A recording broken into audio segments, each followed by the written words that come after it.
Hello my dear students, today I am going to discuss with you the different types of fertility rates or different varieties of fertility rate which we are going to study in the topic called vital statistics. ಇಲ್ಲಿ ನೋಡಿ ಇವತ್ತು vital statistics topic ಅಲ್ಲಿ ಬರುವಂತಹ calculation ಅಂದರೆ there are two major calculation. One is fertility rates ಅಂತ ಹೇಳ್ತೀವಿ, ಅಂದರೆ ಜನನ ಪ್ರಮಾಣ ಅಂದರೆ. Another one is mortality rate anta helteve, that is called death rates. So we have different types of fertility rates and mortality rates also. So let us come here. Today I will discuss the fertility rates which are going to study in the topic called vital statistics. The first one, fertility rate alli ಮೊದಲನೇದಾಗಿ ಬರೋದು crude birth rate. Okay, the CBR anta helteve, that is called crude birth rate. So in this crude birth rate, how to calculate? If ಹೇಗೆ calculate ಮಾಡೋದು ಅಂತಂದರೆ, so look at here, number of live births in a year divided by average population in the year into 1000 ಅಂತ ಹೇಳ್ತೀವಿ. So friends, so we have considered here two factors. One is number of live births in a year and average population in the year. If we have these two information, then easily we can find out CBR, that is called crude birth rate. That should be multiply with 1000. ನೋಡಿ, ನಾವು percentage ಮಾಡಬೇಕಾದ್ರೆ we will multiply with 100. So ಅಂದರೆ if you obtain 70% in the examination ಅಂದರೆ, so out of 100 you secured 70 ಅಂತ ಅರ್ಥ. So ಇಲ್ಲಿ ನಾವು multiply ಮಾಡ್ತಿರೋದು 1000, it means for every 1000. For every 1000 how many birth are taking place anta artha. If CBR is 8, okay, if CBR is 8, it means that for every 1000 people 8 newborn babies are there anta artha.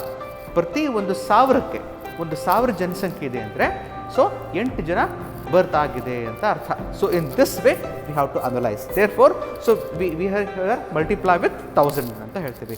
And in short CBR is equal to B upon P into 1000.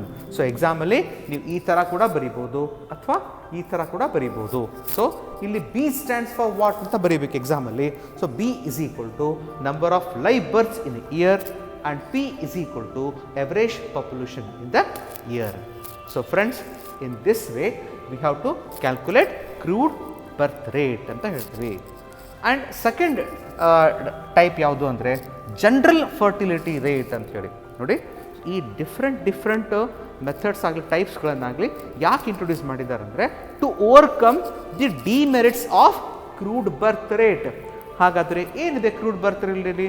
So what is even drawback ಅಂತ ಕೇಳಿದರೆ, so here look at here, ಈ general fertility rate is developed to overcome certain limitations of CBR ಅಂತ ಹೇಳ್ತೀವಿ. So ಏನು limitations ಅಂದರೆ, so new born babies ಅಂದರೆ, so ಮಗು ಆಗೋದು ಹೆಣ್ಮಕ್ಕಳಿಗೆ ಮಾತ್ರ.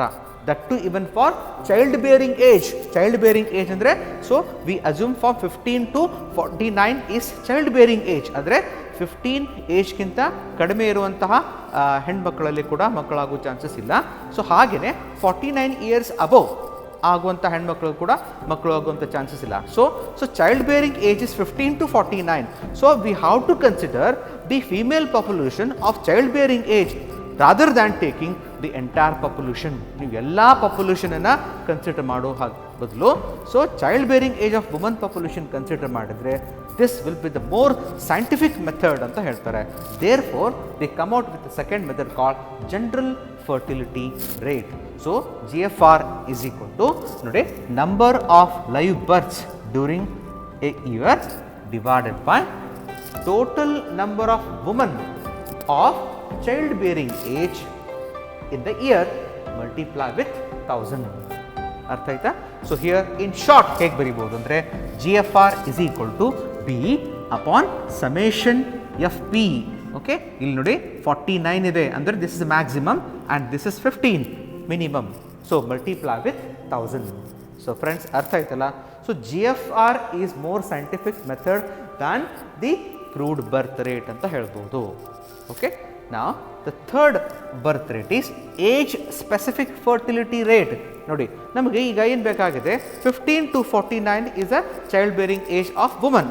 ಸೊ ಇದರಲ್ಲಿ 15 to 20 ಏಜ್ ಗ್ರೂಪಲ್ಲಿ ಎಷ್ಟಿದೆ, ಸೊ 20 to 25 ಏಜ್ ಗ್ರೂಪಲ್ಲಿ ಎಷ್ಟಿದೆ, 25 to 30 ಏಜ್ ಗ್ರೂಪಲ್ಲಿ ಎಷ್ಟಿದೆ. So we want age wise, group wise ನಮಗೆ ಬರ್ತ್ ರೇಟ್ ಬೇಕು ಅಂದರೆ we have to apply age specific fertility rate ಅಂತ ಹೇಳಿ. So here also look at the formula.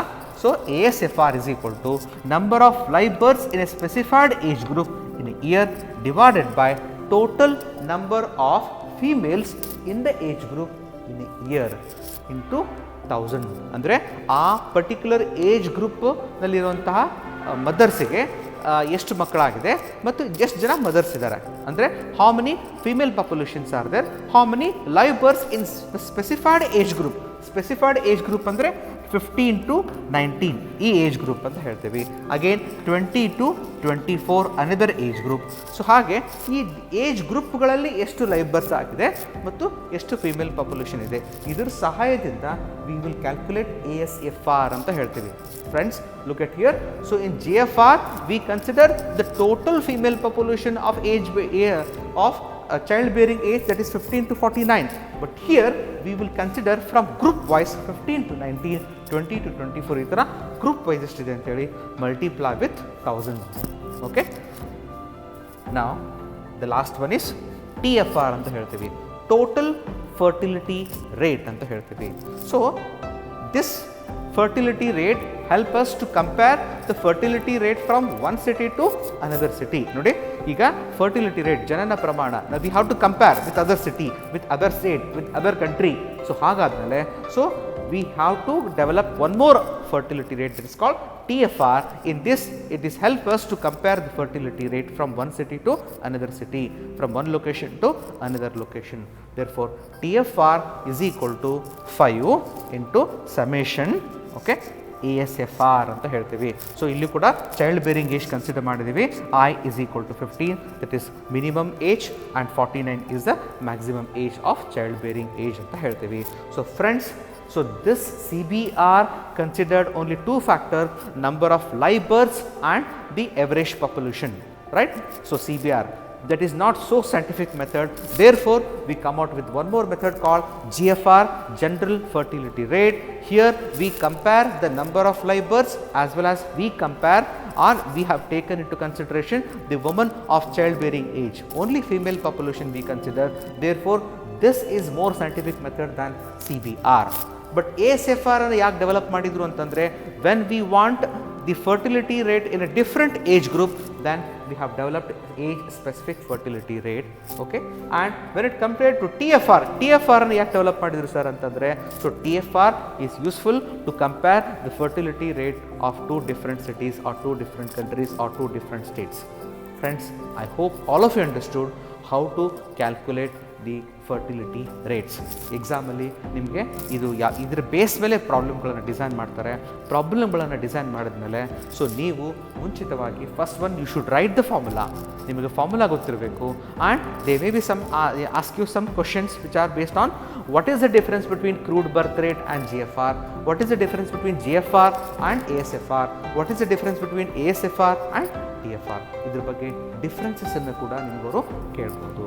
So friends, so I hope all of you understood how to calculate different fertility rates.